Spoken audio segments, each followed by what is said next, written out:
right now I wanted to start Falcomm from zero, I would have to go to an investor with a napkin and convince him to give me $20 million just to prove the technology. With these barriers of entry, the software licenses, convincing these factories, how did you guys overcome both of those? You're gonna hear no 1,000 times, and you just have to keep asking. I've had probably 1,000 meetings with global foundries, and every meeting moves needle a little bit, especially at the beginning, right? Yep. At the beginning, it was just me. Hi, I'm Falcomm. Right. Can you please manufacture my chips? And they're like, well, so I think that insane belief that you can do whatever you want to do, I think it's what keeps me going.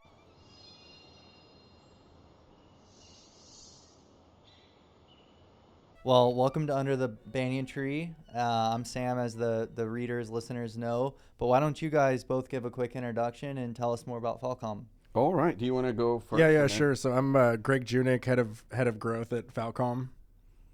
My name is Edgar Garay, and I'm the CEO and founder of Falcomm. Awesome. And let's start with your story, Edgar. I'd love to hear more about your background, your childhood, your family life growing up. Like, help the listeners get to know you better. For sure. So I was born in Venezuela. I grew up in a farm in a very small town in Venezuela.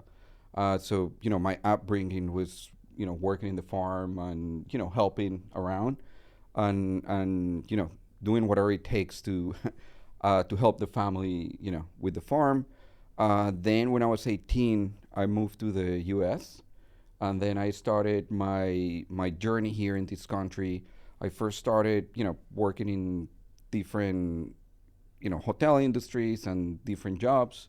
And then I decided to go to college when I was around 22 years old, because I realized that, I've always had a passion for science and engineering. So I think going to college was the right step forward. So I, started studying electrical engineering. Then I finished that, and then I finished my first bachelor, and then I did a second one in physics, and that's when I started doing research in material science and different in different physics labs, and I fell in love with R&D and development and scientific work. So after finishing my second bachelor's in physics, I decided to pursue grad school. So then I started my journey as a grad student. And I started at the University of Florida and then moved to Georgia Tech, where I finished my PhD. And most of my training was in microchip design. So through my PhD, I was doing research and experimenting better ways to improve the efficiency of the wireless data communication process, which is very heavy in terms of energy consumption. And then I finished my PhD. And I decided to become an entrepreneur. So I started Falcomm in 2021. What a story. Yeah, like you don't hear that frequently, coming from Venezuela, not in a tech-driven ecosystem, or I don't know your family upbringing, but I'd imagine maybe there's not a ton of role models that were founders, and to be where you're at today is incredible. I'd love to get more into that later in the podcast. Yeah, for sure. For the listeners, tell us more about Falcomm. What do you do? What's the mission? Well, tell us more. For sure. You want to take a stab at it? Sure. So, I'm, like I said, head of growth at Falcomm, and some of what I do, and the, I guess I'll speak to the mission as well, is like Edgar said, improving the energy efficiency and performance of wireless communication systems. And really anywhere that you're transmitting radio waves, right? So people have been transmitting radio waves for over 100 years.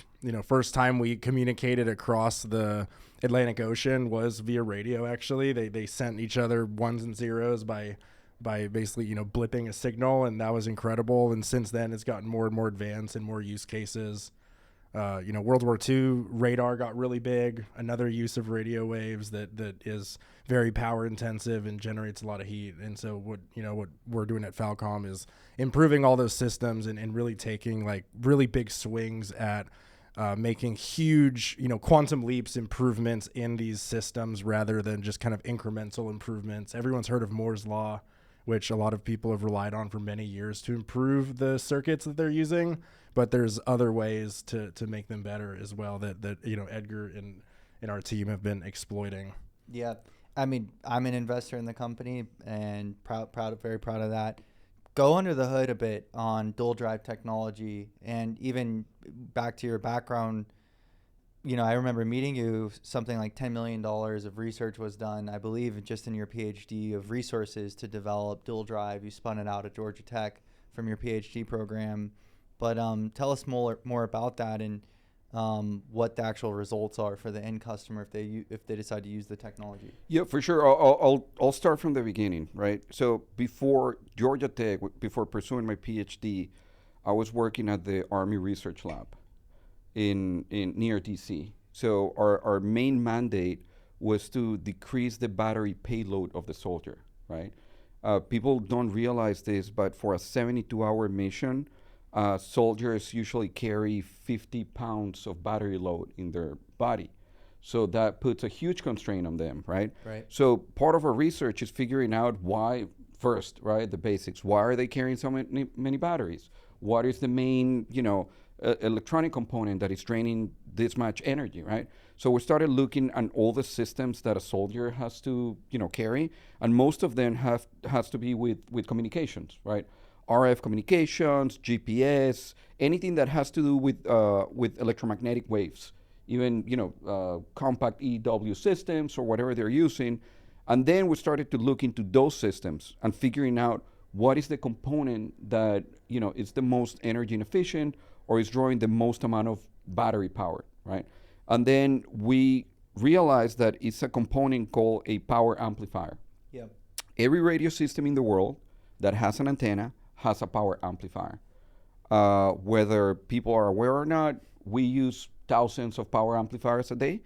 They're in your Wi-Fi systems, cell phones, GPS, in your car, and of course, because they're necessary for communication systems, soldiers carry a lot of these power amplifiers with them, right?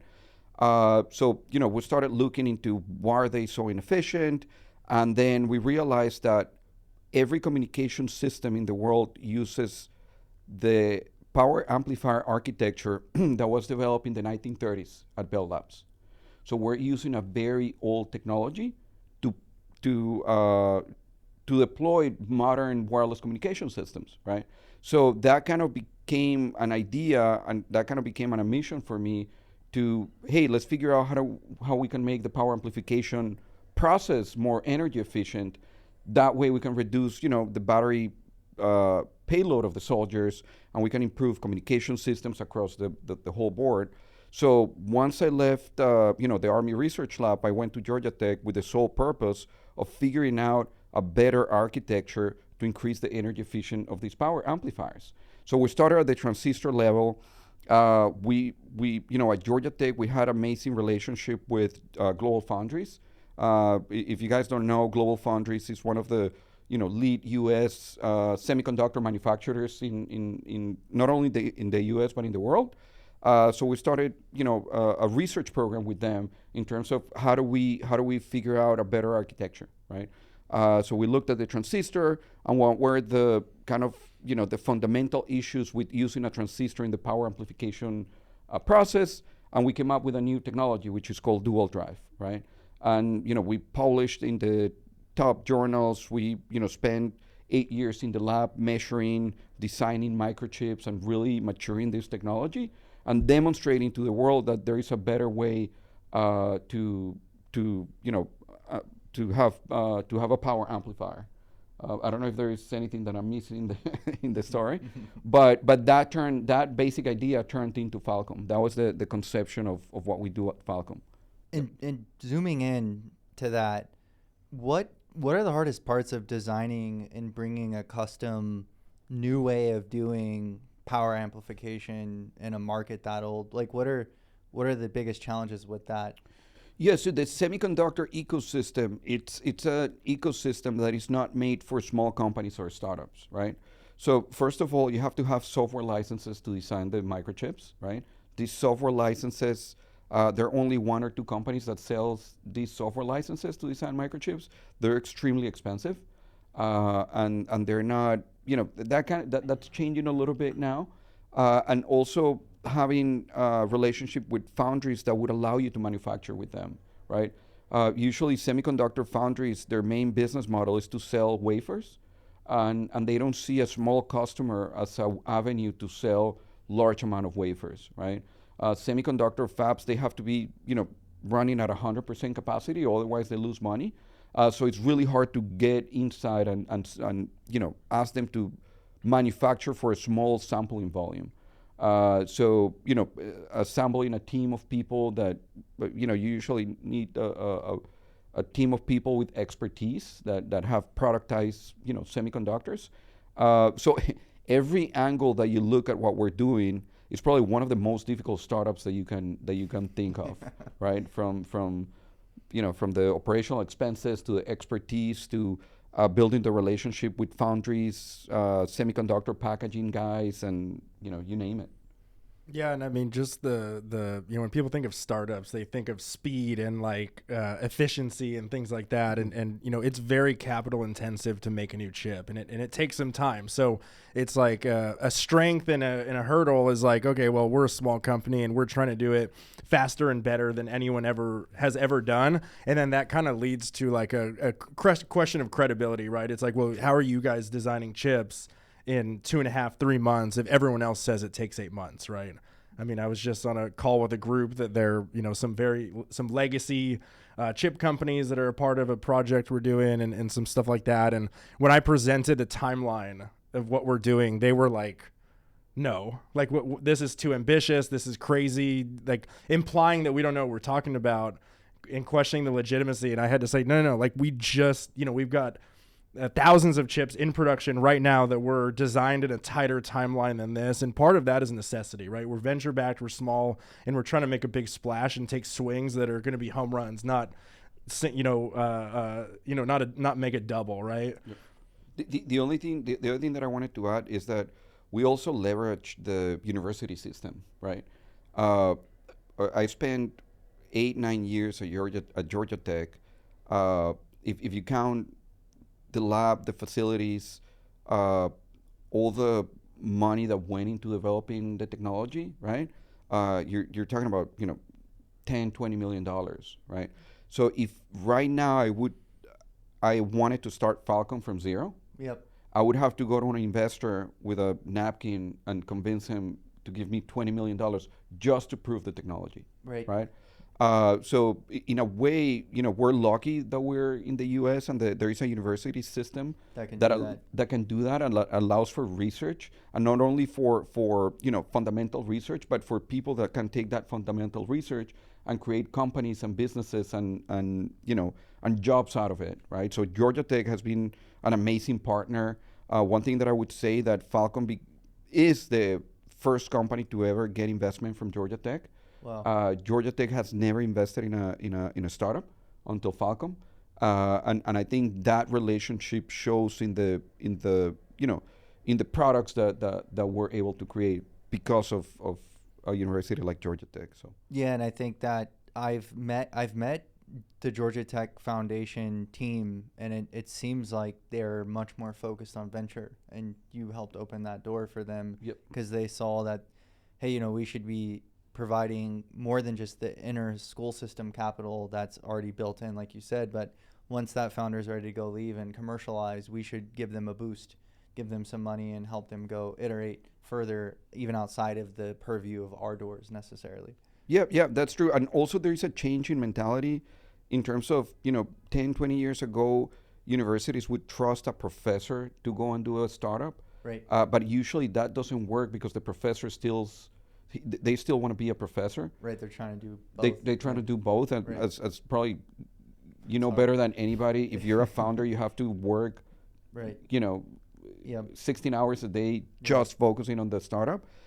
So they changed that mentality where they're like, actually, I think students are the best the best candidates for going off and taking their idea and creating a company out of that. Yeah, and I think that capital is a big driver of innovation, and I think that's the primary benefit to society of venture capitals. It's feeling hopefully a better tomorrow and shouldering all that risk, and there's a reward sometimes, obviously, of returns. But with these barriers of entry, the software licenses, and then convincing these factories to do small iterative cycles with you and give you that time of day, How did you guys overcome both of those? Like, was it the school system? Was it your expertise and all the research? Like, just drilling into that, I feel like listeners would love to hear how you overcame those two barriers of entry, because I can tell you a lot of LPs and on the investment side,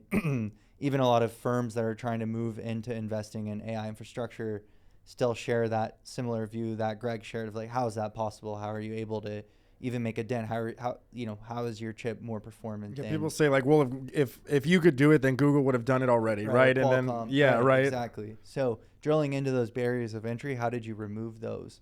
So I would say, I mean, there is no magic to it. I Yeah. think that the reality is that and I think it's kind of a silly thing to say, but it's the reality, right? You're gonna hear no 1,000 times, and you just have to keep going. asking, Right. right? Yeah. So I've had probably 1,000 meetings with Global Foundries, and every meeting moves, Crazy. and every meeting moves the needle a little bit, especially at the beginning, right? Yeah. At the beginning, it was just me, and hi, I'm Falcomm. Right. Can you please manufacture my chips? And they're like, well, I don't, what? Yeah. Yeah. But then, every week you show up and you show progress. Right. And then, you show, hey, but there is a customer that is interested. So what about that? And they're like, well, okay, now I kind of see it. And then you just keep going and keep going. And, it has taken us, 4 years to get to this point. But it's bringing amazing people to the team as well that can do a lot of that legwork, like Greg. Yeah. He became an a integral part of building relationships with folks like Global Foundries or the assembly houses that are currently assembling our chips.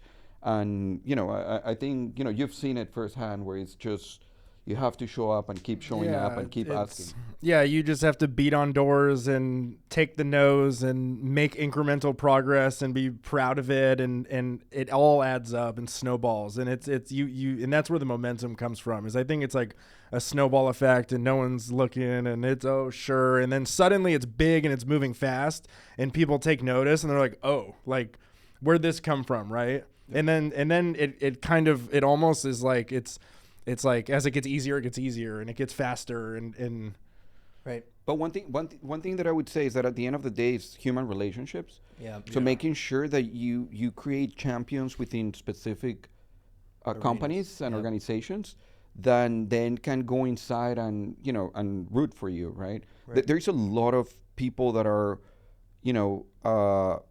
pushing for startups like Falcomm to be successful, and they're excited about the new generation to take the reins and build new semiconductor companies. So you just have to build those relationships and making sure that they're meaningful and just work through them. So.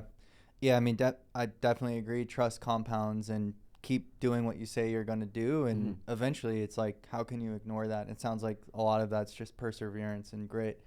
I guess when you talking about Global Foundries, that was actually one of the points I wanted to bring up, and we'll link it in the podcast or show it on the screen. Onshoring's a big initiative of the current Trump administration, bringing back supply chain resilience to America, especially with intelligence-based semiconductors. Tell us more about that Global Foundries partnership, because I felt like it was a really big deal personally when I got to know you guys and started underwriting the opportunity. But tell us exactly what it means to be able to tell your customers, hey, this chip is 100% designed and manufactured in the U.S. and we have a partnership with Global Foundries. We can, scale at ease. Tell us about that. Yeah, and one thing I'll say is it's not even. I mean, Trump has been huge in really pushing for U.S. manufacturing, and I think the war in Ukraine and some of the supply chain risks were like the dust was blown off, and everyone was like, oh wow, that's kind of scary, right? Right. But even CHIPS Act is a Biden administration initiative, and that money is still flowing, and Trump is initially had some things to say about it, but is now seemingly very supportive of the CHIPS Act and sees the and so I think it's kind of a long time coming, and it's important. But as far as the U.S. based manufacturing, I mean, it's for us, it's like a very good timing that we're kind of like Edgar said. I mean, so we were in the same PhD lab together. That's where we met. Both using Global Foundries processes. It's kind of dumb luck that's what we were sort of born into, so to speak. And now it's like a huge asset that we can go to a customer and say, yeah, you don't have to worry about tariffs. You don't have to worry about chip shortages as far as like international supply goes. We all know it happened during COVID when you couldn't get chips in cars and it totally broke the economy, right? I mean, it was a big issue. Actually, when I started Falcomm during COVID, I couldn't buy a computer because they weren't available. Yeah. Which is crazy to think, right? You couldn't get a GPU. It's a TSMC chip in most GPUs, and like, you know. So I think, I mean, it's not just the manufacturing, it's also the innovation and the silicon design that's important, right? If you want to be globally dominant in the RF spectrum, which is really a new frontier of battle, right? Right. The Ukraine Russia conflict, I think, is going to come up again and again, but it really is like a battle over spectrum. And if you can't operate in using wireless, well, now they're running fiber, miles and miles of fiber on drones, and they're like, well, we'll do it the old school way with a wire, right? Because they're basically jamming each other and all that kind of stuff. But if you want to be able to engage in a conflict like that, if you want to be globally competitive in satellite communication, in cellular infrastructure, in mobile, you have to not only be able to make chips that are really high quality, even, you know, AI chips and stuff. You got to be able to make them, but you also have to be able to design them, right, and be able to design them better and faster than your adversaries or your economic competitors, right? Right. It's not just enough to fabricate them. Yeah, and on this point too around scaling, another insight that I think stuck with me meeting both of you guys throughout the investment process was this inflection point, because I remember certain conversations you guys had with other accounts and you got really far along, and it seemed like, at least from an investor's lens through that diligence process, things had really materialized to where the market was ready to really absorb this technology, and strategic backers, even in the round I participated in, backing you guys, signing very large orders over a very long time frame. Mm-hmm. And like, I don't know what, so that's what I always look for, is like escape velocity, like what's going to happen after I back this team and founder. But for you running the business, like, did it feel that way, like there was an inflection point, or did it just feel like you had created enough flywheel that you had enough irons in the fire and things started flipping your way? Or was it really something shifting in the market or the adoption of the key accounts you had been talking to? Because that's something I was curious about. Yeah, it does feel like it was an inflection point, but it's an inflection point due to multiple factors, right? One thing is that, as we were talking earlier, there are now a lot of ITAR and export control restrictions for specific technologies that can only be manufactured or designed here in the U.S., right? Right. So that's creating a lot of pressure for U.S. supply chain to create, chips that outperform anything that you can buy overseas, right? Also, the space race is, going at 1,000 miles an hour, right? Satellite companies, every day they're deploying, a lot of satellites, and it's becoming a really competitive market. I think I saw a number. Right now we have probably like 20,000 satellites deployed in space. By 2030, I think we're going to be at 100,000. And, and I think it's going to be even more than that, right? I think we're just scratching the surface of that market. So I think it was many vectors that were pointing at an inflection point, and we were in we had the right technology, the right team, the right tools to take advantage of that. Yeah, and that's like I agree, and I think sometimes when people hear about chip technology, especially like analog chips or RF chips or even things in robotics, they can feel it's a bit too futuristic, and it feels like not as necessary as they probably would understand. So maybe tell us about some of your customers today and your favorite real world use cases. Like what maybe even new things you're unlocking for the first time because of Falcomm's technology. Yeah, for sure. So just to a quick summary, right? So the chips that we make are the RF power amplifier, which means kind of the heart of the radio, if you will, right? So and our claim to fame is that the new architecture that we developed, it's more efficient than anything that you can buy commercially today, right? Depending on the frequency that you're using or the power levels, we can be up to 2x more efficient, right? So how does that translate into somebody integrating a satellite, right? And there are a lot of things that benefit you, that it would benefit from using our technology in those satellites. So one would be thermal management. You can really decrease the thermal management cost. You can increase power output. You can decrease the size of the satellite. More than 50% of the satellite weight is the batteries and the solar cells, and 80% of that energy is used to power the power amplifiers. Right. So if you increase the efficiency of the power amplifiers, you're reducing your satellite weight, which means decreasing launching cost. So no matter how you see it, using our technology would benefit you, in capital requirements or expenses, and also on the performance of the system itself, right? Yeah, and just to add, I mean, the satellite is a special case because it's like the volume and the weight is so expensive. I mean, that's like where your infrastructure cost comes from if you're deploying a mobile network into space, right? And so you can imagine that, just to like kind of give the people idea of like the numbers or sort of the relative improvements, if your power amplifier goes from 30% efficient to 50% efficient, you can reduce the heat generated by 2.5x for the same amount of RF power or the same amount of radio wave power getting transmitted. And just so I guess the audience is clear, because sometimes we can gloss over it because we talk power amplifiers all day. The power amplifier is simply the chip attached to the antenna that's converting battery power or grid power into radiated power. So it's like a power converter of sorts. So if you're 50% efficient, it means that for every 1 watt of power you're putting out through the antenna, you're converting 1 watt to heat as well. So it takes 2 watts to make 1 watt of radio waves. If you're 30% efficient, it takes about almost 3.5 watts of power to make 1 watt of radio waves, and 2.5 watts of that are heat. So that's like 2.5 times more heat. So you think like, what does that mean for my satellite, right? Well, it means that you need 2.5 times the thermal mass, which is like the weight of your satellite. You need that much more batteries to launch. You need to charge the batteries.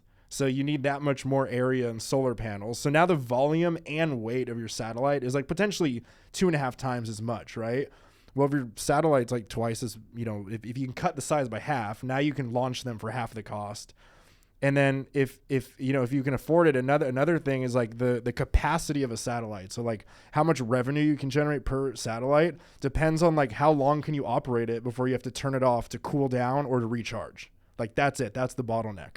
And so people kind of pulse them, right? They'll run them, they get hot, they cool them off, or they'll run them, they let them charge, they run them. And so like the numbers that have been told to us by some of our customers, where we've had a customer that they actually developed their own PAs in-house and the performance was really good.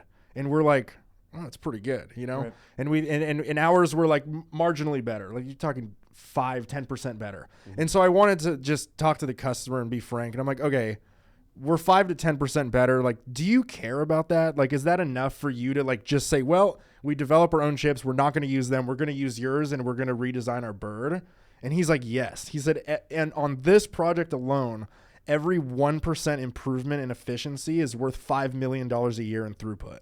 Wow. Yeah. So like 5% is a home run. That's $25 million a year in throughput just on that platform. And he's like, so yes, that's more than our whole budget to design our own PAs. We'll just use yours. I mean, the other thing that people don't realize is that, people think that space is cold.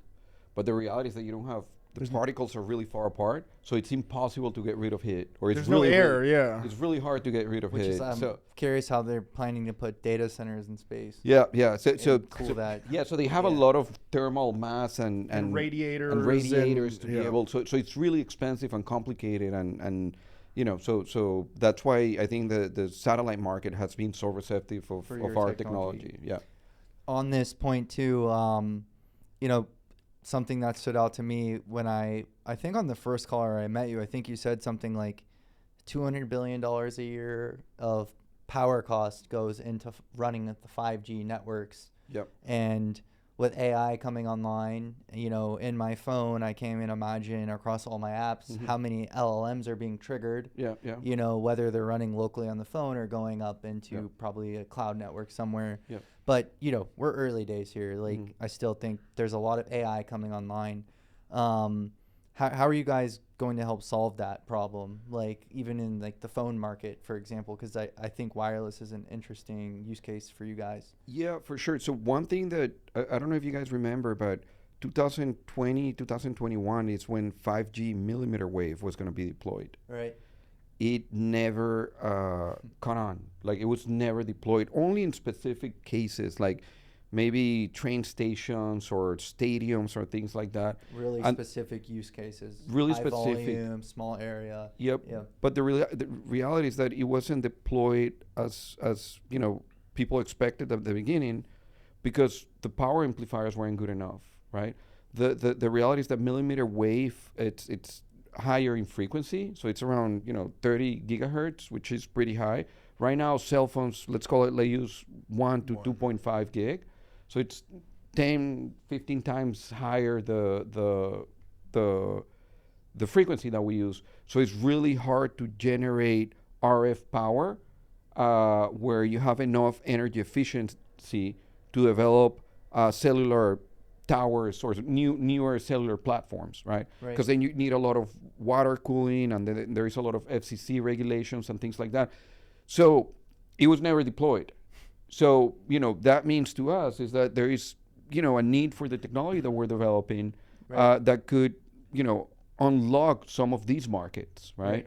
So for us, that's kind of, how do we, right now we're thinking, how do we get to a point in our company's life where we can have a big enough team that we can take care of, volumes, scales of the cellular market, right? So that's something that, we're constantly, strategizing of how to get there. That's really fascinating. I didn't know all of that on that level. So would you target the phones themselves, or the actual the actual telecom network providers generating? I think the cellular base station would be your start. For us would be a more interesting market to start. Okay. It's funny, you look at a lot of the modern cellular base station, and to me it's incredible that they're still water cooled. So we have this incredible technology, but we still need to have like a water tank. Why is that? From the FAA regs, or just no tech companies have come in and really innovated there? I think that goes back to the comment that I made, that we're still using the same power amplifier architecture that we developed in the 1930s. So Bell Labs developed a power amplifier architecture, and we're still, they commercialized it, and that's still the workhorse of the cellular infrastructure market. Right. So that's a 90-something-year-old technology that we're still using. Right? And I think part of the reason is, people were riding the waves of Moore's Law for a long time. The transistors were getting so much better so fast that people were like, well, the way you make your power amplifier better is you make the transistors better, right? There's you go into new transistor technologies are coming out, they get faster, they get more efficient. And so no one was looking at redesigning the architecture, because in 5 years, the transistors are going to be twice as good and it'll be twice as efficient, and I'm just going to ride that wave, right? But that's saturated. I mean, people are improving transistor technology, but if you were to plot the improvement over time, it's asymptotic, and it's kind of flattened out, not just in digital computing power and making the nodes smaller, but on the RF side, the devices are still big, but they're getting more and more efficient and better. But that has also plateaued. Gallium nitride, probably came out 30 years ago or so. It was adopted. It was amazing. It's plateaued. And so I think now, like Edgar said, like in kind of going back to your point on AI, right? AI is super data hungry. Right. You cannot, we remember like old cars had a 100 megahertz radio or kilohertz radio system. You can fit enough data in that channel to play a song over your radio with not that good of quality, right?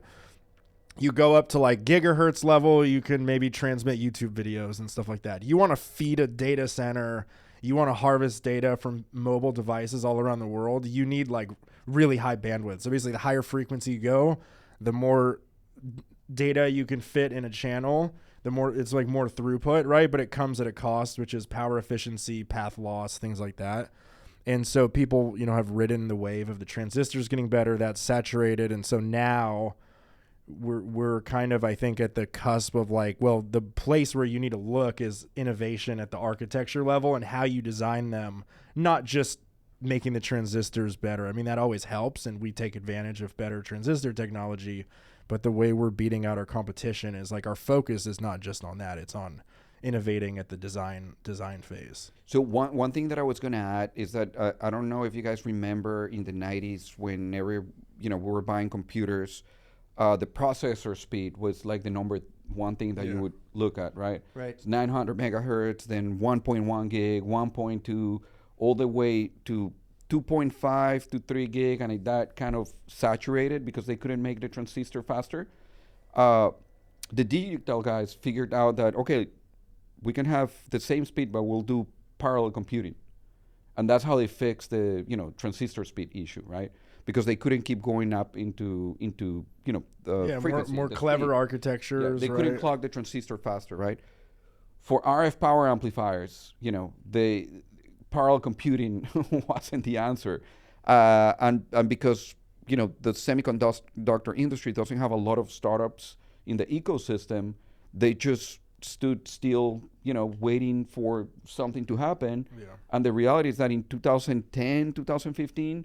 Semiconductor manufacturing processes kind of plateau, and they didn't get any better.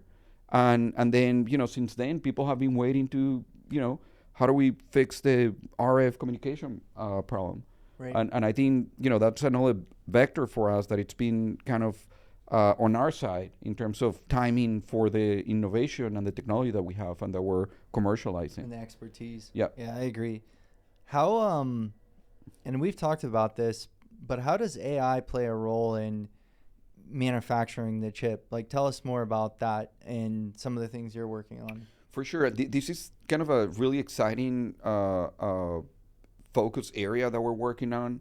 So when we started developing products at Falcomm, we realized that it would take us, sometimes a year to develop a product, right? And the reason for that, I mean, there are many reasons, but one reason is that we're using software design tools that were developed in the 70s and 80s, right? So they're very, very, outdated. There is also a disconnect between the software tools and the foundries, right? So the manufacturing processes and the software tools, there is a disconnect.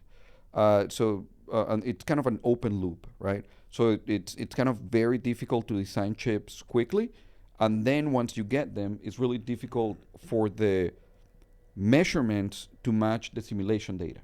Yep. So sometimes you have to. There is something as like 1.5 tape outs. We call tape outs whenever we send to manufacturing. So a lot of people do 1.5 tape outs, meaning that you receive the chip, you measure it, you tweak it a little bit, you send it to manufacturer again, and you get it back, right? Right. So part of our thinking was that, is there anything that we can do to go leverage from these new intelligence coming online? Yeah, and to go from 1 year of design to 1 week? What about 2 days?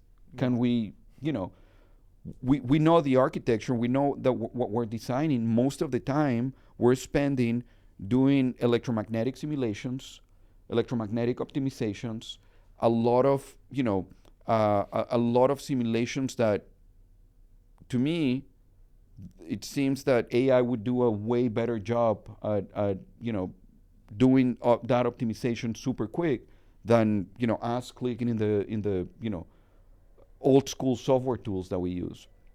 So what we started doing is that we said, okay, why don't we why don't we bring AI software engineers to our team, but we don't want to have a software team and a hardware team.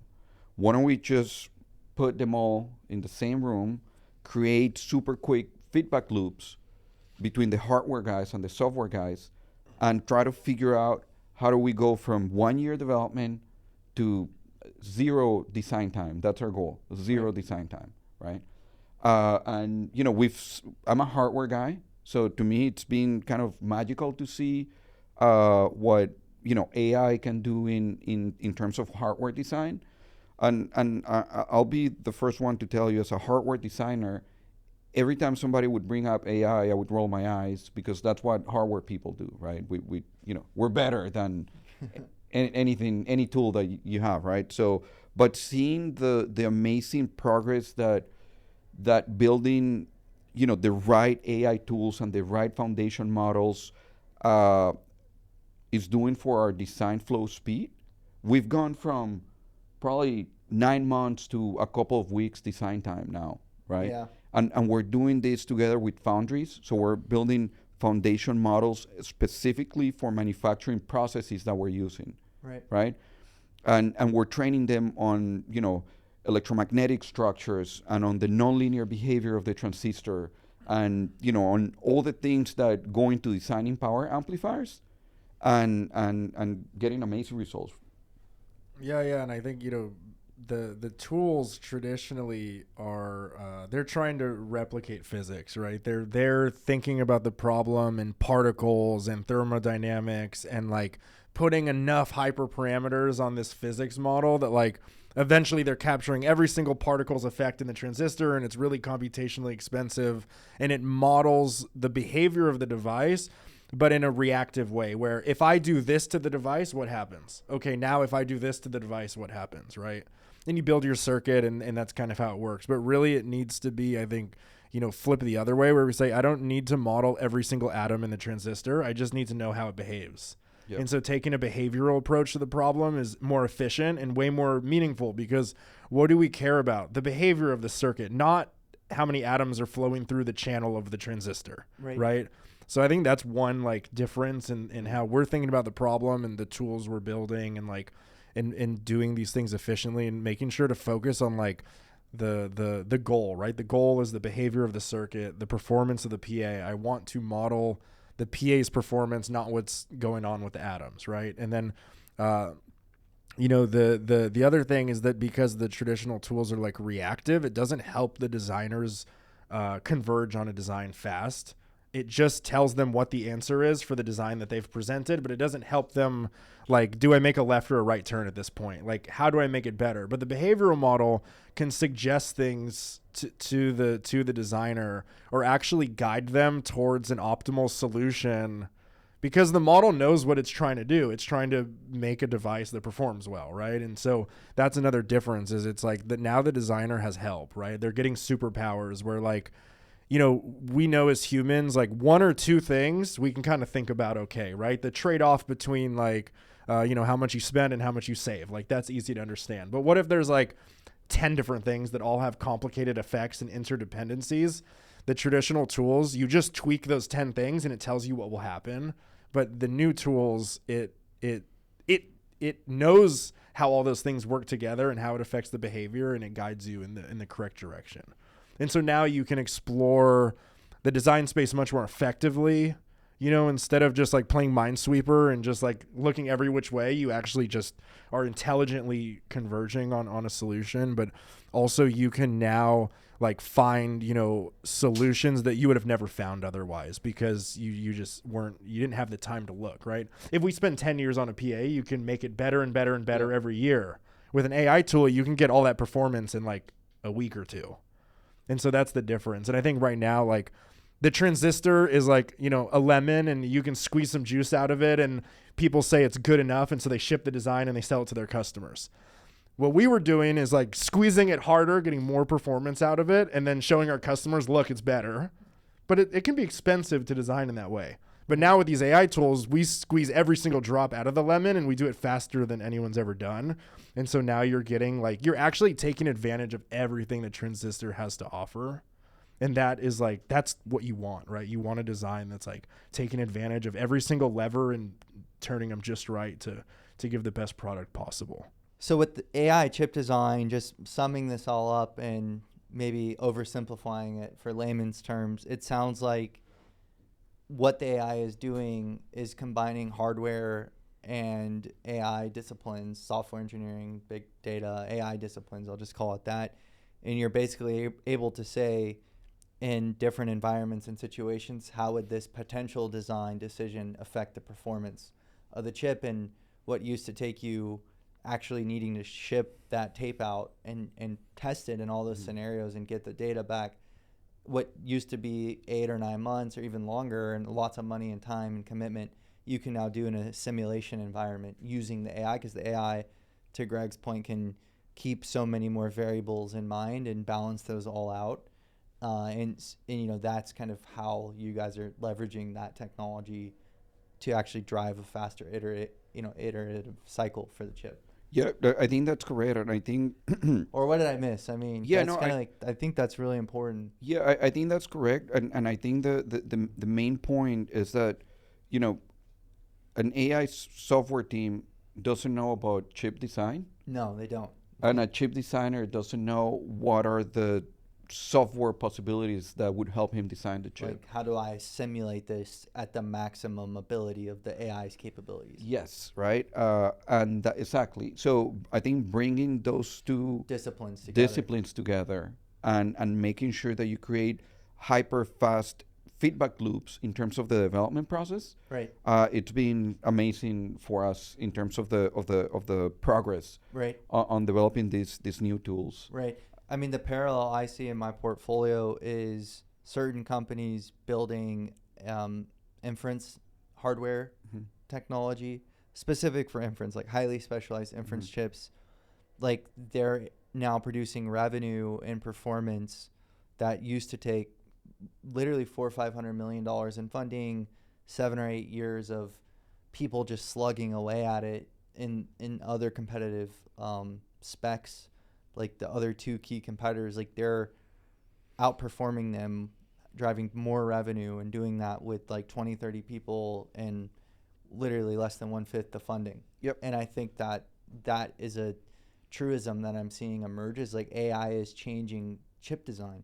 And teams like 100%. yours that are agile and small and locking themselves in a room and hammering this out are like getting the most ROI out of the intelligence available. Yeah. So I think, you know, if you believe that we can get to zero design time using AI, then the question is that now we can do, what can we do as a What company? are the possibilities? What How are do the we possibilities? prioritize our time? Right? Who should we onboard as customers? And from our perspective, 100% we're going to get to a point where there is zero design time. right. And we're going to get to a point where every foundry in the world has foundation models built within the manufacturing processes. Sort of like that brain that you can share. Yeah. Designers like us can take them And then download all that knowledge. quickly iterate, Yep. right? And we don't have to use this extremely computationally heavy electromagnetic Slow, manual, just unreliable, air-prone process. Yes. So let me ask you this: like these startups, there's a field emerging, and there's already some early, what seems to be companies ahead. Like, I've had dinner with one of them. I think he raised like 30, 40 million already, and they're building like AI as a platform for assisting in chip design. Do you think? Question for you is like, would you buy a platform like that, or do you think these teams are going to develop like what you guys are doing, these capabilities in-house? Like, is it a build versus buy type market, or this is what I've noticed, Yeah. right? Because we've been approached by a couple of companies that are building AI probably like the design tools. founder I know and had dinner with in SF, like it's literally what they're doing, but I don't know the traction or anything necessarily. What I've seen, and I'm generalizing, so I don't know So am I. specific companies, but what I've seen is that a lot of the people that are developing AI tools for chip design itself, Right. they've never productized a semiconductor product In their life. Yeah. And classic problem of like, how are you going to sell me something you don't understand yourself? and there is a lot when it comes to productizing semiconductors, Right. right? Understanding yield, thermals, packaging, parasitics. And it probably just changes so much. And it company changes to company. and it changes from season to season, manufacturing to yeah. so it's I think that's one of Like if you were an investor, would you put a bet in that market, or would you just kind of? I would, but I would want to see that some of the people in their team have an understanding of how to productize semiconductors. Yeah. That's key in all this, right? Because it's one thing, and I've gone through it, right? It's one thing to design a chip for academia. It's one thing to design a chip for a product demonstration, Sure. and it's a whole different thing to develop a chip as a product, right? Where you're talking about, 10-year end of life, or sometimes 20-year customer requirements. customer requirements, durability, power resistance, yes, thermal capabilities. qualification, thermals. I mean, a lot goes into actual product development. Right. So and that's part of the knowledge that we're adding to our, to our AI tool. Right. Which is kind of constrain the design space, right? Because you can have here a super high performing chip, but it's only going to last 2 seconds if you turn it on, right?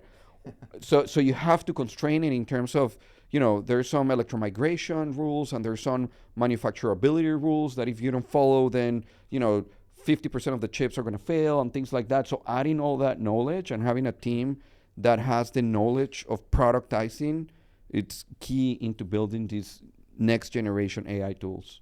Yeah, it's.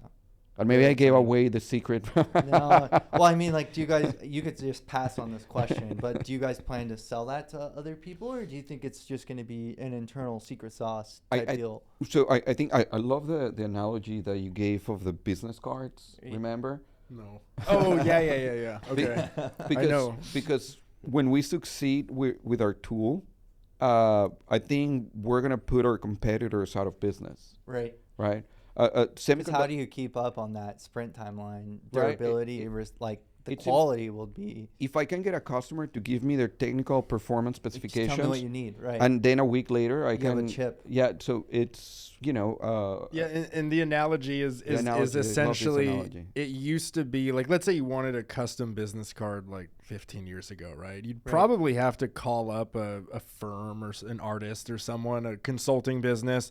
You'd have to like visit them or they'd visit you, and you'd like go through like what you want, and then someone would have to design it and go through some iterations, and it would take a few weeks potentially, and then they'd ship you a sample and you don't like it, right? And stuff like that. And then now you just go and then on. You send that to manufacturing. Yeah, and it goes to manufacturing, and it comes back, and it's messed up, and the color's not what you expected, and what have you, right? And there's miscommunication between the customer and the designer and stuff like that. Right. But now you go onto like some web portal, some like lightweight piece of software that's just an interface, right? And you basically get to kind of play around and like be the designer. And it sort of helps you visualize your solution. You pick what you want. You kind of get a feel for it before you order. And then you just click buy and it shows up. And probably a human like makes sure that the number is not cut off. But otherwise, no one's designing it. It's kind of done like automatically. Yep. And someone just makes sure that it's of a certain quality standard and it ships. Right. And that turnaround is seamless and easy. And you get a custom business card without like much thought. And we want chips to be like that. Like someone, goes into like something as light as a web portal, basically plays around with an interface, and this is what I need my chip to do. And then they don't have to sit in months of design reviews and then do multiple tape outs. Like they just buy the chip and it comes, and then they use it. Let me ask you this. I think some of these startups their pitch is like, we'll sell direct to the company who needs the chip and replace the middleman. So you just like design your own chip and then click buy, like Amazon. Like, do you think we'll ever be in a world like that, or is that just completely? I think the whole point of AI would be to bypass the middleman and go straight to the customer that needs the chip. Right. If you extrapolate 100 years from now.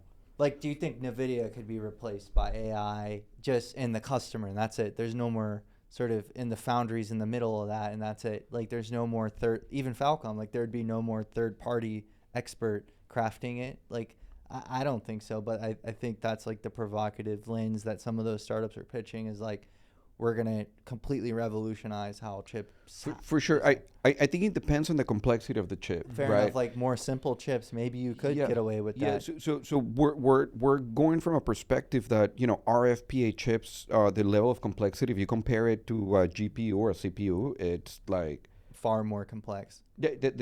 Our chips are way less complex than the less complex. Yeah. than the GPUs and CPUs, right? Right. So I think NVIDIA, for the next generation GPU, it takes them like $10 billion and thousands of people to design the next gen, Right. But allegedly, the 7th generation of Ironwood TPUs are lower total cost of ownership, were used for fine tuning, training, and inference for the most state of the art model in the market right now.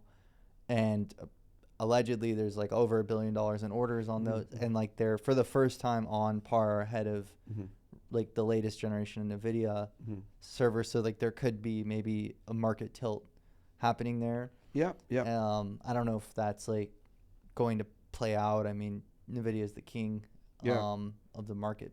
But I do see these less complex chips. There is a lot of less complex chips that that could be a reality where customers, you have Satcom customers going to a web-based portal saying, hey, I need this, and then using AI to kind of simulate all the things, and their or internal just teams saying, I need this and that, and then a month later it shows up in their in their door. But then there's going to be specific super complex systems that are going to need adult supervision for sure. And like there's no room for error, like on a satellite or a defense application or so you need an expert sort of guidance to avoid error. And the other thing is that also manufacturing costing, for so I'll tell you, the transistor size that we use is around 130 nanometer. Right. That's typical for power amplifiers. For these super high performing GPUs, it's I think they're at the nanometer. 5, right? They're at the nanometer, right? So the manufacturing cost is in the billions, right?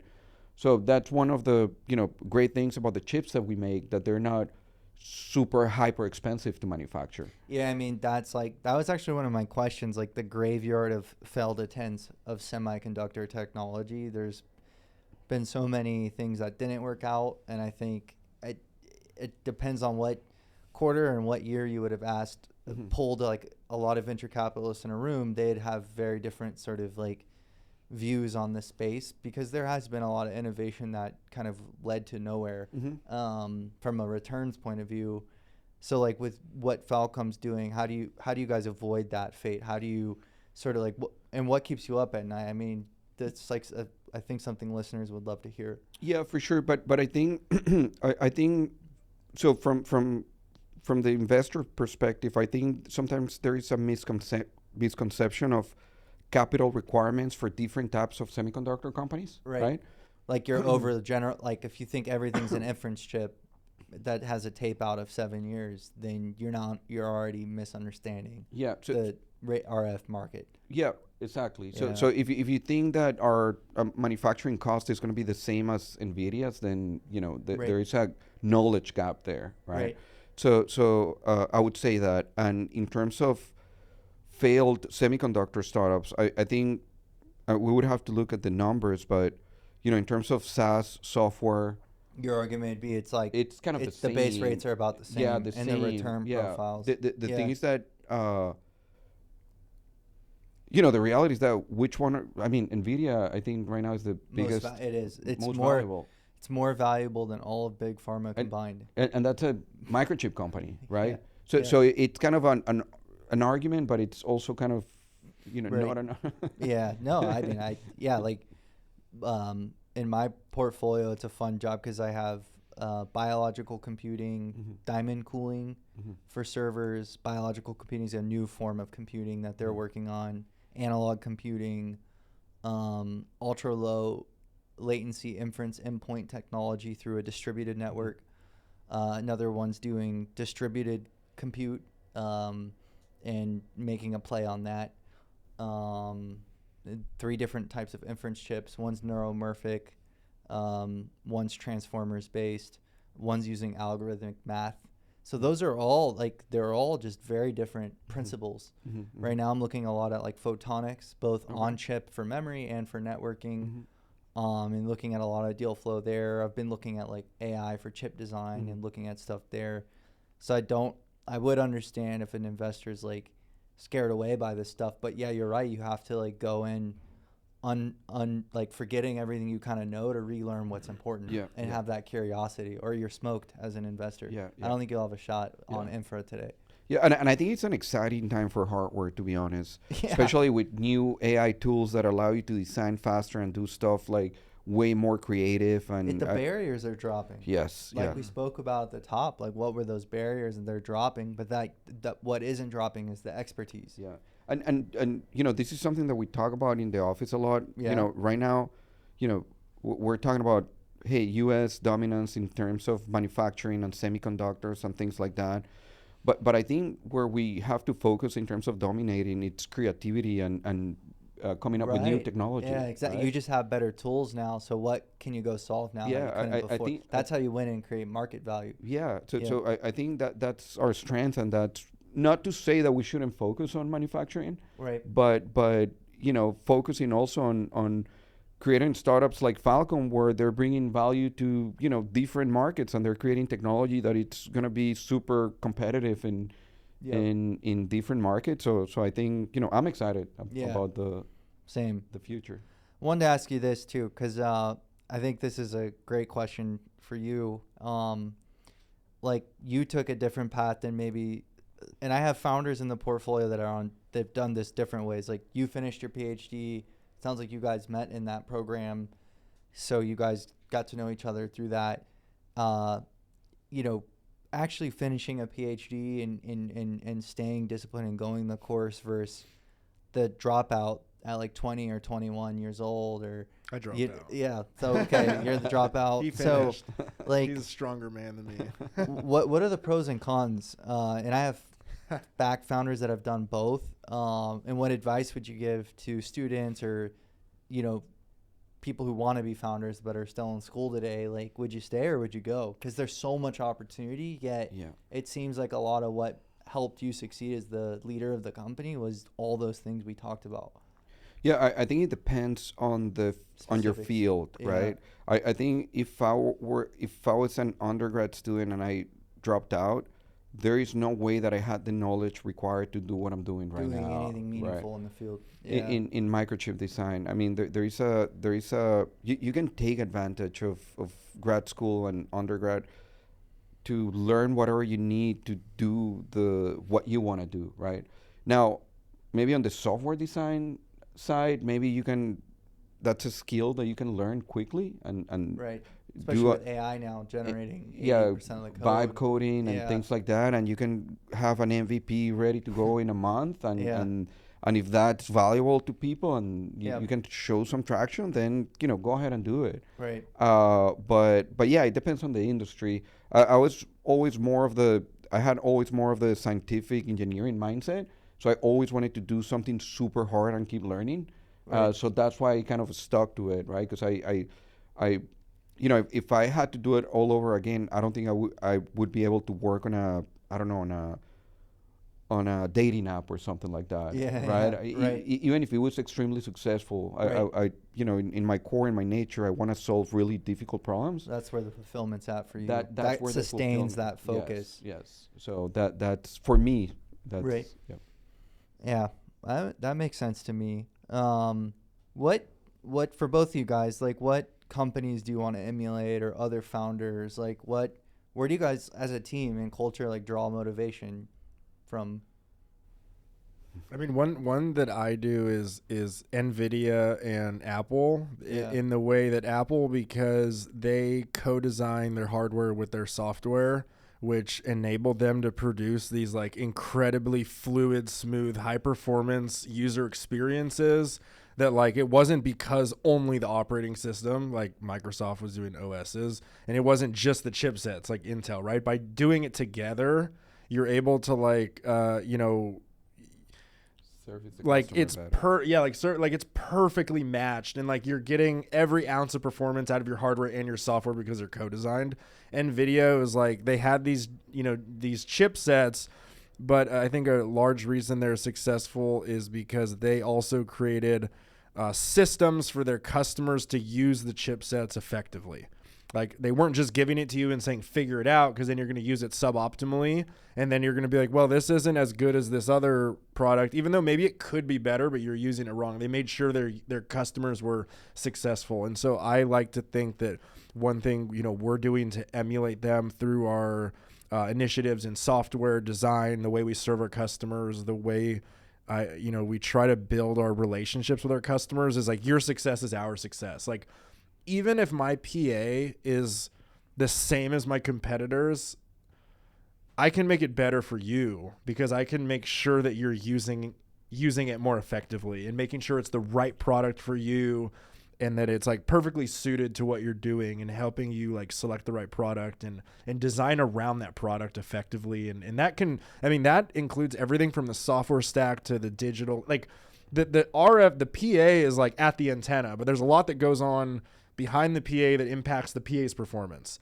And so like eventually, I think kind of like how NVIDIA does, we would like to offer a solution that includes chips, such that the customer, if they're making a phased array that goes into space, that phased array is going to perform better than any other phased array you can design with other chips, because we're giving you the chips, we're giving you algorithms, we're giving you software, so that like your end system is extracting every drop of performance out of the chipsets that are part of that solution.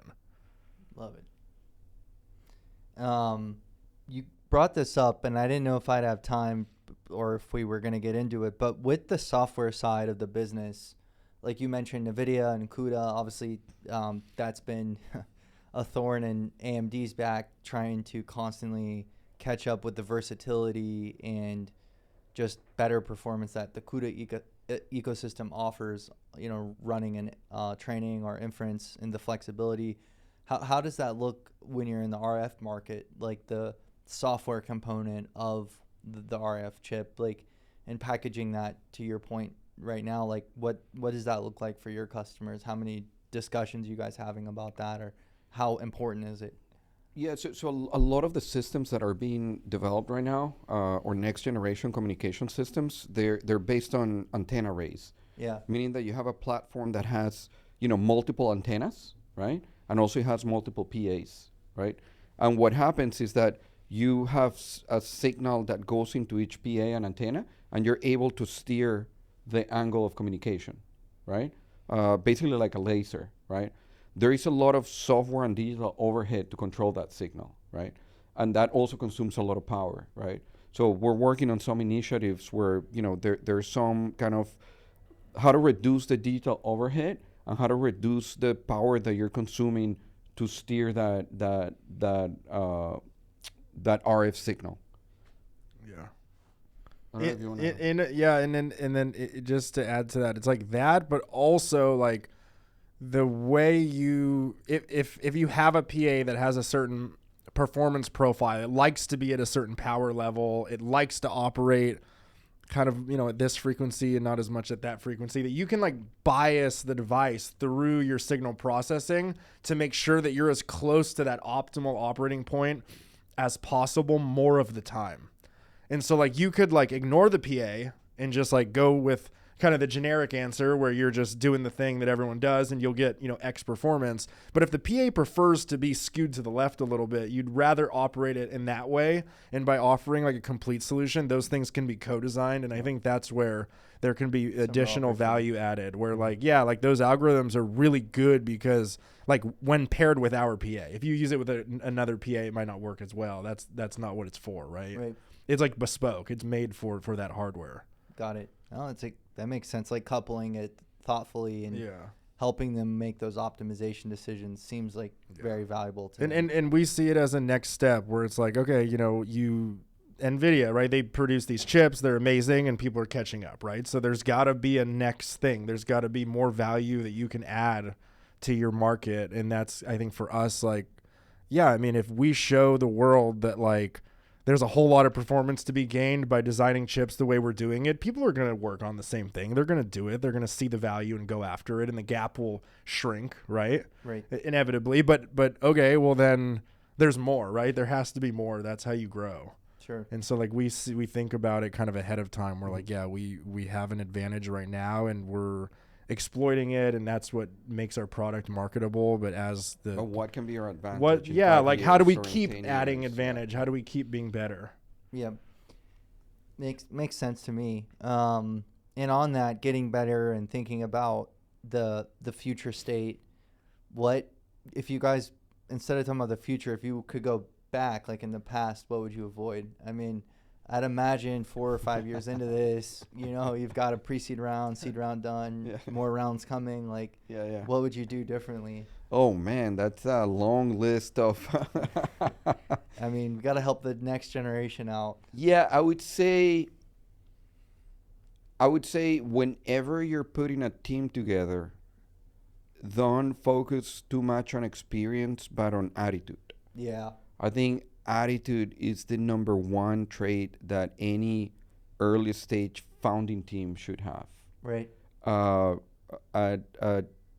the beginning, I thought that, the initial team should be, a lot of people with gray hair. Right.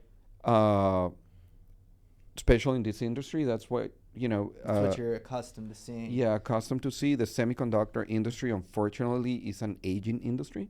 Yeah. And we don't have a new generation that is too interested. Hopefully AI is changing that. But that's what I thought the team should look like, and that was a huge mistake in my part. And on my side, I'll say, I was there when Edgar whiteboarded the initial idea, and I would have joined sooner. Yeah. I think that's like That was jumped your- in full time Yeah. sooner. That would have been my sort of thing I could go back in time and Yep. do. What do you got? So we asked about what you do differently. What are you most excited about? What would success be to the Falcomm team in 5 years' time? So in 5 years' time, I think fully developing our AI tool Right. in all of GlobalFoundry's processes would be kind of a really cool thing to see through. Right. Building our full product portfolio. And I think the most exciting thing is seeing one of our chips in space or the moon. Right. I think When will that be? Like, how far away are we from that, you think? I think probably a year or so year. away. Mhm. Yeah, Yeah. I think that's gonna be a super special moment. We're already planning it. We're gonna Right. go to the launching site, Yep. see the whole thing. Yeah. You'll Yeah. you'll invite Sam because he Yeah. built it early. Exactly. Yeah, that'll be awesome. We'll have Yeah. a Big milestone. launching party. Yeah. Yeah. So that I'm super excited about that, and just keep building the team and bringing a little bit of the manufacturing in our in on site. That's also super exciting, and just keep developing the technology and putting out cool products. Yeah. Love it. How have you seen venture capital change over the last 4 or 5 years? Like, Yes. you mentioned the Georgia Tech. That was a huge change, but what else have you seen as you've developed the company more? So I started racing in 2021 Wow. when or the company, right? The first At angel inception. check. Yeah. Angel check. Who was your first investor? Berkeley Skydeck. Wow. Yeah. So Okay. Yeah. And that's like an accelerator program, right? Yeah, it's an accelerator that is attached to UC Berkeley, and they have a semiconductor track because of the semiconductor legacy at Berkeley. What was that application? Do you have to pitch them or anything? Or an Yeah, interview? you have to build a deck, pitch them, Yeah. kind of your typical Y Were you Combinator. nervous?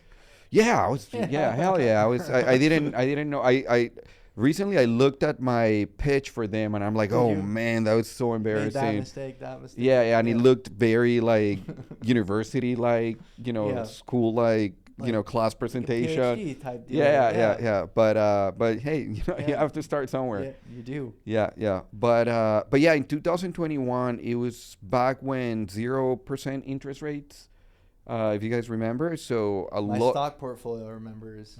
That was like a fun time. But I remember a lot of NFTs was being heavily invested in, and SaaS and ML Ops was like very frothy. That's where I was at that time. Like tools for the ML practitioner. Thing, but it was like a not very connected to fundamentals, and some of those things were, but the market was very frothy. Yeah, but then that changed all of a sudden, and you started seeing a lot of hardware defense companies popping up. That's right. So Anduril came out. I mean, Palantir Banner before Labs. That, and things like that, and space companies like Rocket Labs started to like grow at a really fast rate, and I don't know, it felt like the whole hardware, space, SATCOM, defense ecosystem was kind of growing and blowing up and getting super excited. So, and was that benefiting you? Did you notice? For sure, for sure. Okay. And then the conversation that was centered around geopolitics in terms of semiconductor, supply chain resilience and all that. So it was part of that, and so we got super excited. So you just saw the macro improving. Yes, exactly. I know we're not talking about the lead, but it's a very great lead, and like that. I mean, just everything you're doing with them, like that. That to me was like, wow, this is a real inflection point. Yep. If you can talk about it, like working with Congress, like anything you can share there that you're excited about, or. Congress has been super supportive of what we're doing. Also, what's that like when you're working with a congressman or woman? Are you just like talking about what you're working on and how you're doing it and showing them the office? So I'll tell you, all the efforts, and I shouldn't say this because maybe they're going to steal him, but all the efforts were Greg. Yep. And that's kind of the conversation that we had. It's growing, Greg. That you just have to go out there and just go for it. But it was his first week working with me. I told him, hey, there is a coffee meeting, go there. And he met the Friday. It was called Bullets and Beans. Okay. And he met the congressman, but tell the story. And so I'm here. I'm at this. It was my first week on the job. Startup onboarding, by the way, people. If you join a startup, this is onboarding. My first day actually was next week. There's a huge space conference. We need you to go. Right. And I'm like, okay. So I literally wrote flashcards of the products we have and the performance and like Smart. These kind of things. So and at least I can minimum speak to what we do and what we have and stuff like that. The congressional, so I'm met the chief of staff at this Bullets and Beans event, shook hands with the congressman, but spend most of my time talking to his staff, which is really like the important part right there. They're the ones behind the scenes, ready to get him in a place to make a decision. And I think I'm always a proponent of like speaking to people's interests, right? Like talk about things from the perspective of what the other person cares about and like what gets them fired up. Like why are they here at this Bullets and Beans event? Like what, a congressional office wants to get elected, and they also have like things that they care about, strategic priorities, whether those are like political or not, or in this case the congressman was a helicopter pilot, veteran. So he's aware of like mission, going to war and being on the battlefield, needing the right equipment, and some the right equipment, and very concerned about and interested in developing like the defense industrial base in Georgia, and like of course I read his Wikipedia page, what plane he flew, and every single thing I could. And then, you go to the place and you talk to them, and I know what district and what towns are there and what they care about. And so I think an office has strategic priorities, and you need to speak to those priorities. What was the first question you asked him? I said, P-51 or? I said no, something, because he flew fixed wing and helicopters. And I think I asked him, do you prefer flying fixed wing or helicopters? Because I mean, come on! You ask a pilot, do you prefer helicopters or planes? Like, they've got waiting for someone something. Finally. Yeah, right. Like we all love it when someone asks us a question that's like right up our alley and like is like the thing that we feel confident and good about ourselves when we talk about, right? Sure. Yep. And so like no one, and customers are the same way, right? There's something that they care about more than all else. There's something that makes them extremely proud. Right. You want them talking about those things, and you want to position your technology and your platform like in that perspective. Like the technology is really good. I've known that for a long time since we were in grad school together. And so like that makes it way easier, right? Like if I'm going to talk to, the first person I had a meeting with was the legislative director and his defense fellow.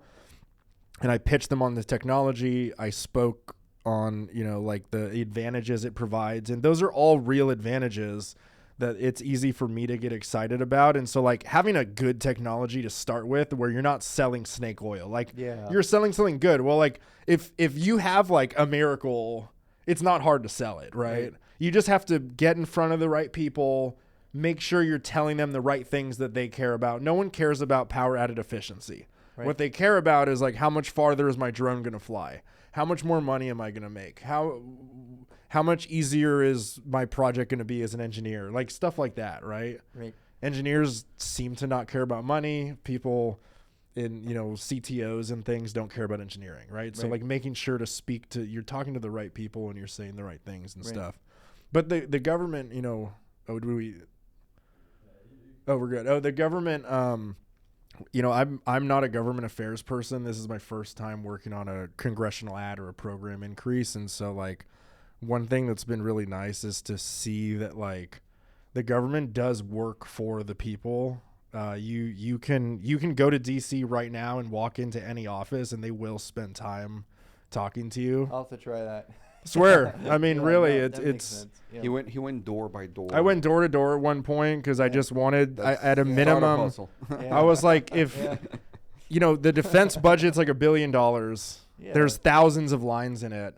And like, if it comes up in the committee where there's like, okay, here's a line item for XYZ, at a minimum, I'm like, well, they should know whose this is and that it's real. And so that if it comes up in negotiation, I don't want everyone to look at each other and be like, what the heck is this thing? Right. Like, and so I think just getting in front of them and explaining why what you're doing is valuable to national security, to the economy, to workforce development, to being competitive with our adversaries. Like conversation and trust building. Yeah. And connecting back to their mandates. Connecting the dots for them, right? Yeah, like this is their strategic priority and this is your power amplifier. But like translate it for them. Yeah. Like I talked to someone in New York. Well, it's like it's almost like a function of lobbying. I've always wondered like when it's lobbying. Yeah. Like when will we have lobbyists hired at like Series A, Series B? Because it's overlooked. And I have companies I know. I don't think anyone in the portfolio right now, but like that I know of, like that have hired lobbyists, and they're only at Series A stage. Like it's not like, oh, there's some pre-IPO. Like it is like a real thing to know what's happening, how to like exactly what you're doing. You are effectively filling the role as like a lobbyist. But one thing that we notice is that it's like having more organic relationships with them instead of a lobbyist. I think of course, it goes like a it's the longer real way deal. Yeah. Because the guy, it's a trust thing. The defense fellow in the congressman office rather talks to the guys making the technology than to a lobbyist who's like doing that for like peddling. You're representing 5 companies with different priority. It just feels you're not gonna know what like to say if you're the lobbyist. You're not from the you just. But out of those efforts, right now we're in the. We have a $7 million congressional ad through it's in the House version of the Defense Appropriations Bill, which and when should that kind of so they're in, my understanding is they're in conference right now, so the Senate and House basically reconcile the differences and they draft the final conference agreement, right? And then you guys, is that just revenue to you guys? Is that R&D budget, or do you have to deliver something? Like how does that so essentially they call it a program increase, and really what you're doing is you're kind of supporting an increase in a program budget for some part of the DoD. So in this case, it's through a group in the Army. They have a budget every year that's defined by Congress. And so private industry can lobby for the government to increase their budget. And so if I say, let's say they have a mission need, I need my drone to fly farther. Well, I say, well, I can design a PA, but it costs like $1 million, let's say, to make the PA. And they say, well, I don't have $1 million in my budget for making PAs better. They're not supposed to lobby. So, but if there's interest, like or a company can go and say, hey, like, the Army could use an extra $1 million because they have this need for their mission to make the drone fly longer, and that budget would be useful to them. And then the Army can be like, yeah, that's true. This would be useful. If we had this extra money, we'd have a way to use it to make our drones fly farther. And so you can kind of, it's like you connect like the 3 dots together between your tech, what they need, and what's on the mandate. Exactly. Yeah. And you help them increase their budget, and then they have money to fund some development that's for them. So this contract would be through C5ISR Center. So it's a C5ISR Center, and it's to develop, Yeah. power amplifiers for tactical communication radios. Yeah. Love it. Yeah. Yeah. So last 2 questions, and then we'll wrap up. Atlanta, like starting a company there, running a company there. I'm a big believer. My philosophy is like I back the best founders no matter where they're at.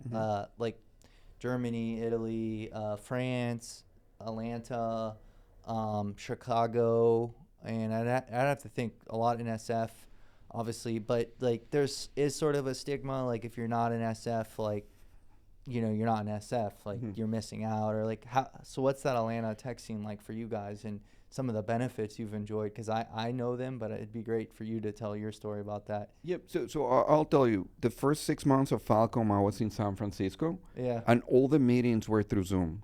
So there was ridiculous, right? So there was no necessity for me to be physically there. I think in 6 months I only had 1 meeting in person. Yeah. So you think it's just like a signal effect? I mean, I think your customers there and investors there, it could be a real thing. I think it's a mentality from the 80s when we didn't have Zoom. Yeah. So it's kind of that mentality, but I think little by little people are going to Austin, they're going to,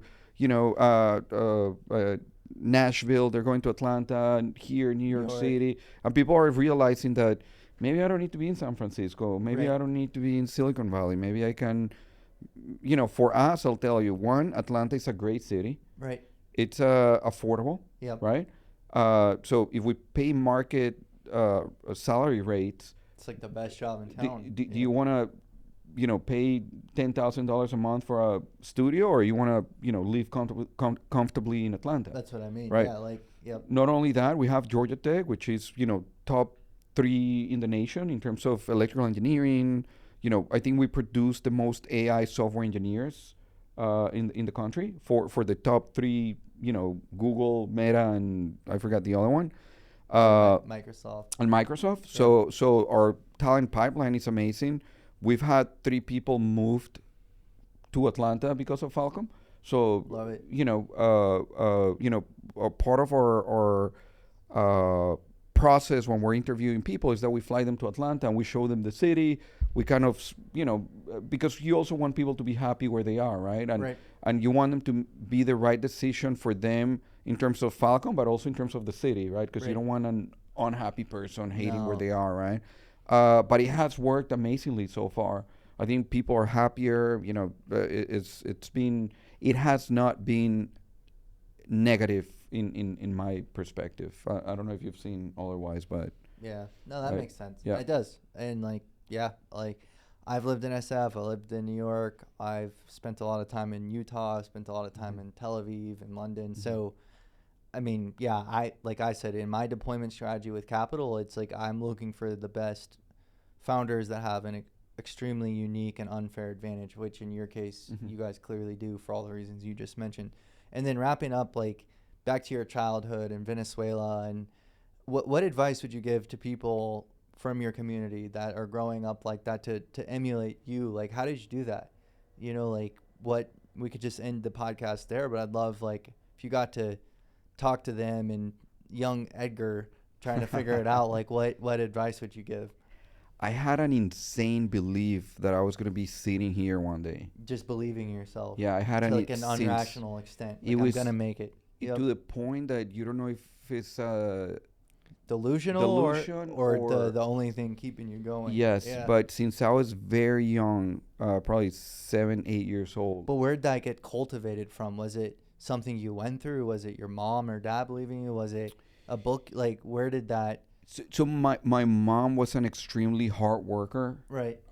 She was a single mom of 4 kids. Yeah, that's a lot. Yeah, so it was a lot, but That's a lot of work. I can't imagine. yes, and in working in a farm with 4 kids running around trying to make sure that they don't kill themselves Right. with the farm or equipment. someone else. Yeah. So but she always had, in this kind of perspective that, hey, you can do whatever you want, Yep. right?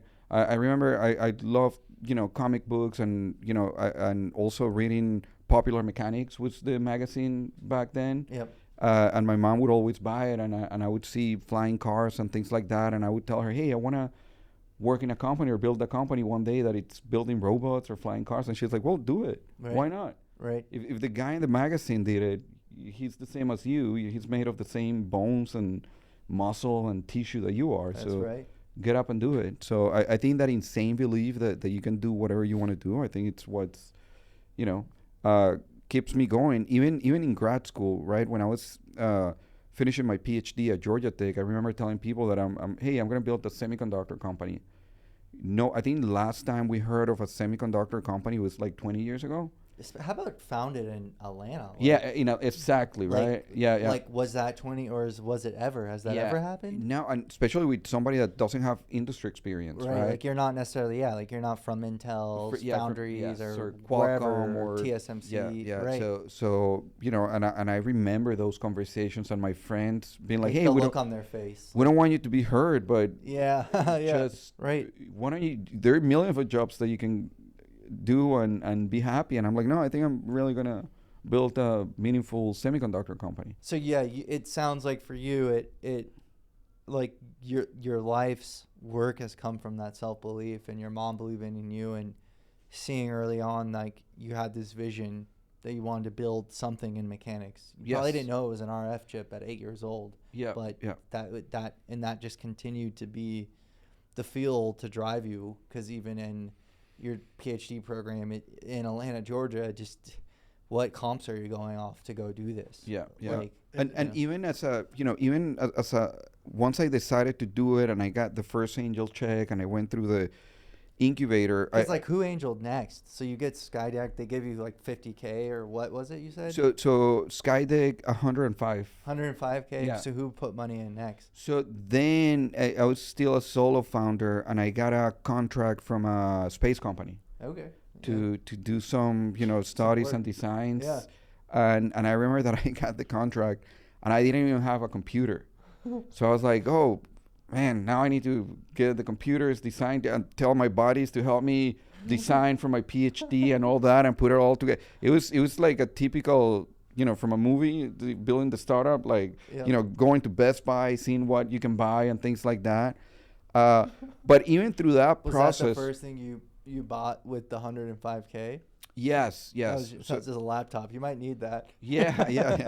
I got that, computers. We got into a WeWork. I told my PhD friends to, hey, I have this contract. Let's do it. And through that, I got a little bit more investment and, kind of started there.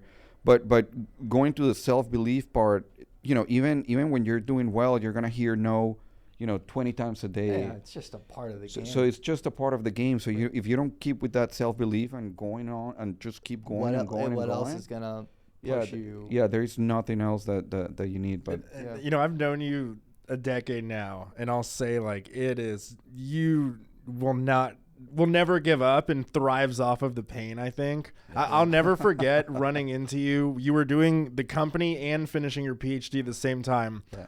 I said, he finished his PhD, I left. I was working, I was making good money, doing my thing, and I ran into you at the entrance to the research building. And I was like, hey, what's going on? Oh, I'm measuring in my company and this. And I'm like, haven't you had enough? Like, so we had a pretty tough advisor that worked us extremely hard. And I said, we spent years with this guy working us so hard. I'm like, it's not enough for you? Like, you're going to do it to yourself. And he's like, yeah, I don't know, man. I don't know. And I'm like, psh, all right, whatever floats your boat, Yeah.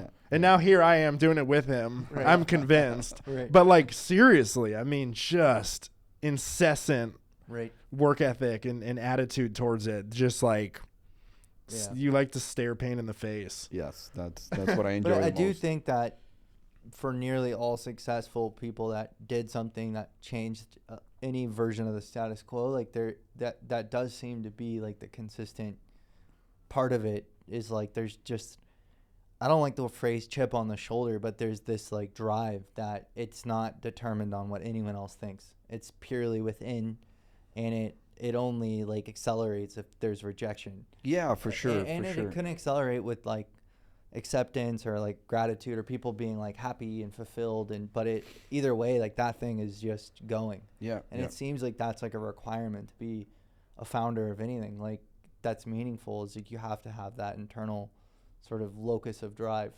And love rejection as well. Yeah. You gotta love rejection. And Yep. I remember that I had post-it notes in my laptop.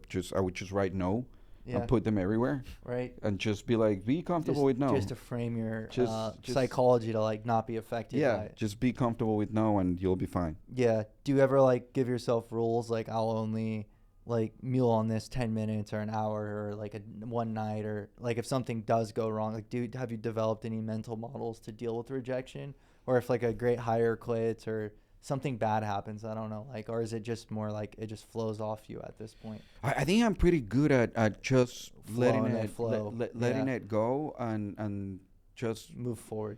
Yeah. Keep on keeping on. That's what I say. Just I tell people that whenever something bad happens in the company, right, like if something didn't go right, it's like, hey, let's just keep on keeping on. Yeah, that's it. Like that's all we can do, right? Right. Well, to both of you, thank you so much for joining and coming out to New York, and I'm excited for dinner tonight. Yes, this was pretty fun. Yeah. We'll have to do round 2 again. Yes, sir. There'll be a lot more news and updates coming from Falcomm. Definitely. So thank you again. Yeah, Awesome. thank you. Thank you. Awesome. Sweet.